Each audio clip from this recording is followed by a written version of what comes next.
Hello students, कैसे हैं आप लोग। उम्मीद करता हूं कि आप लोग अच्छे होंगे और वर्कशीट के माध्यम से आपकी पढ़ाई भी अच्छी चल रही होगी। तो चलिए शुरू करते हैं आज की वर्कशीट। और आज की वर्कशीट है वर्कशीट नंबर 20। ये क्लास 7 साइंस की वर्कशीट है। इस वर्कशीट में हम लोग प्राणियों में पोषण को समझेंगे और मानव में पाचन पर डिस्कस करेंगे। तो देखते हैं कि आज की वर्कशीट में क्या है।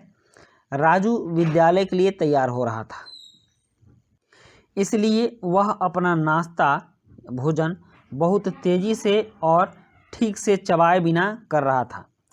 उसकी माँ ने उसे अपना भोजन निगलने से पहले ठीक से चबाने को कहा। क्या आप बता सकते हैं कि उन्होंने ऐसा क्यों कहा? चलिए पता करते हैं। वैसे हमारे घर में भी बच्चे जल्दी जल्दी चबाकर चले जाते हैं, लेकिन ऐसा नहीं करना चाहिए। कोई भी भोजन ठीक से चबाकर देखना चाहिए और उसको एकदम पीस कर ही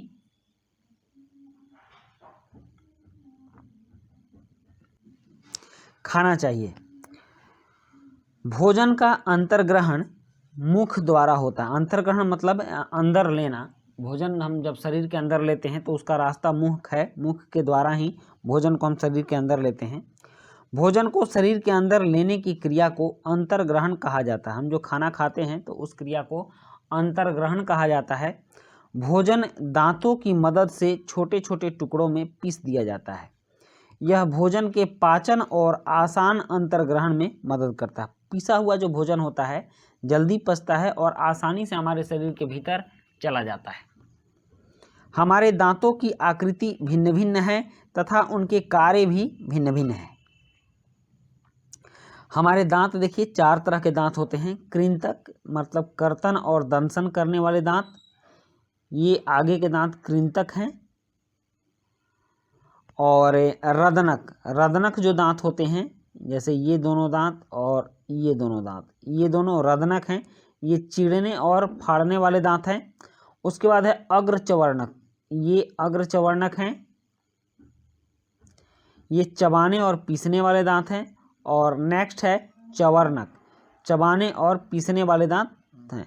तो इस तरह से हमारे दांत के 4 भाग हो गए, कृंतक, रदनक, अग्रचवर्णक और चवर्णक। दांतों का क्रम भी इसी तरह से है। आप शुरू में देखेंगे तो यहाँ देख लीजिए, शुरू में कृंतक हैं, उसके बाद रदनक हैं, फिर चवर्णक हैं, उसके बाद अग्रचवर्णक हैं और उसके बाद चवर्णक हैं, जिसको हम लोग चहु भी बोलते हैं। तो दांतों की व्यवस्था तथा विभिन्न प्रकार के दांत आपने इसमें देखे। अब है हमारे मुख में लाला ग्रंथि होती है। लाला ग्रंथि जो लाला रस, जिसे लार भी बोलते हैं, लार का स्राव करती है, मतलब लार बहाती है।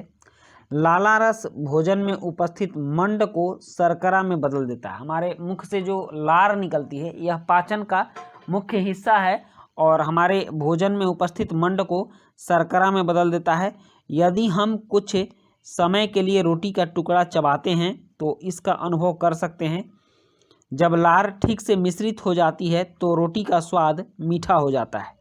ऐसा आप अपने घर पर कर सकते हैं। मतलब आप रोटी को चबा कर देखिएगा और कुछ समय बाद उसके स्वाद को अनुभव कीजिएगा। तो जब उसमें आपके लार मिक्स हो जाते हैं, मिल जाते हैं, तो रोटी का स्वाद मीठा हो जाता है। और फिर जीभ है। जीभ एक मांसल पेशीय अंग है। जीभ मांसल अंग है। आप जीभ को तो देखते ही, जीभ सबके मुंह में होती है, यही स्वाद भी बताती है। तो यह एक मांसल और पेशीय अंग है जो पीछे की ओर मुख गुहिका के आधार तल से जुड़ी होती है। हमारे मुख के पीछे से जुड़ी होती है और आगे से खुली होती है। इस पर स्वाद कलिकाएं होती हैं जो स्वाद बताती हैं, जो भोजन के विभिन्न स्वादों का पता लगाती हैं। तो चलिए हम देखते हैं कि जीभ के कौन कौन से भाग हमें कौन कौन से स्वाद बताते हैं। यहाँ देखिए, जीभ का जो ये वाला पोर्शन होता है ये मीठा स्वाद बताता है, पिछला भाग। और जीभ के दोनों साइड वाले जो भाग होते हैं यह हमें खट्टे स्वाद का अनुभव कराता है। उसके बाद जीभ का जो ये आगे पतला वाला भाग होता है यह भाग नमकीन स्वाद का अनुभव कराता है। और जीभ के पीछे से आगे वाला जो भाग होता है यह कड़वे स्वाद का अनुभव कराता है। तो इस तरह से जीभ के विभिन्न भाग विभिन्न तरह के स्वाद का अनुभव कराते हैं और तब हम भोजन का स्वाद लेकर खा पाते हैं। उसके बाद हमारे दांत हैं। तो दांत बहुत ही काम वाले चीज़ हैं। अगर दांत नहीं हो तो हम सही ढंग से भोजन नहीं कर पाएंगे। तो दांतों की देखभाल एक अच्छी आदत होनी चाहिए दांतों के लिए। तो यहाँ देखिए, खाने के बाद यदि हम दांत और मुंह साफ नहीं करें तो मुख में अनेक हानिकारक जीवाणु वृद्धि करने लगते हैं।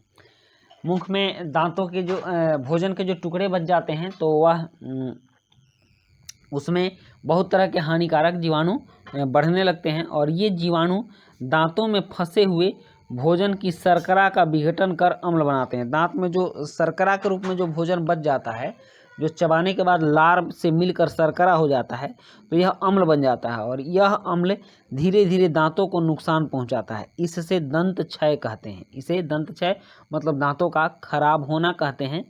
इसलिए प्रतिदिन हमें कम से कम 2 बार ब्रश या दातुन से दांत साफ करना चाहिए, और कुछ भी खाने के तुरंत बाद कुल्ला करना चाहिए। तो बच्चों, ये थी आज की हमारी वर्कशीट मानव में पाचन और प्राणियों में पोषण। तो इसके बाद कुछ अभ्यास के प्रश्न हैं, और चलिए अब इन प्रश्नों को लिखते हैं। यहाँ 3 प्रश्न दिए गए हैं अभ्यास के। भोजन करते समय हमें इसे ठीक से क्यों चबाना चाहिए, और प्रश्न 2 है, हम अपनी दांतों की देखभाल किस प्रकार कर सकते हैं। प्रश्न 3 है, निम्नलिखित में से प्रत्येक का एक कार्य लिखें। लाला ग्रंथि, जीभ, चर्वणक और लार। तो चलिए अब इनके उत्तर लिखते हैं।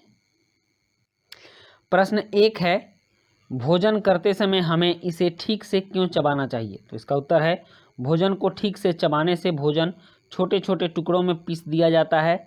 यह भोजन के पाचन एवं आसान अंतर्ग्रहण में मदद करता है। इसलिए हमें भोजन करते समय इसे ठीक से चबाना चाहिए। उसके बाद है, हम अपनी दांतों की देखभाल किस प्रकार कर सकते हैं। तो इसका उत्तर है, हमें अपने दांतों को प्रतिदिन कम से कम 2 बार ब्रश करना चाहिए, और कुछ भी खाने के तुरंत बाद कुल्ला करना चाहिए। और प्रश्न 3 है, निम्नलिखित में से प्रत्येक का एक कार्य लिखें। तो लाला ग्रंथि, लाला ग्रंथि लार का स्राव करती है, जो भोजन में उपस्थित मंड को शर्करा में बदल देता है। उसके बाद है जीभ, जीभ भोजन के विभिन्न सवालों का पता लगाती है। और नेक्स्ट है चर्वणक, चर्वणक यह भोजन को चबाने एवं पीसने का काम करता है। और चौथा है लार, लार भोजन में उपस्थित मंड को शर्करा में बदल देता है, जिससे भोजन का पाचन होता है। तो बच्चों, इस तरह से आपकी ये वर्कशीट कंप्लीट होती है, और अब हम मिलते हैं नेक्स्ट वर्कशीट में। Thank you.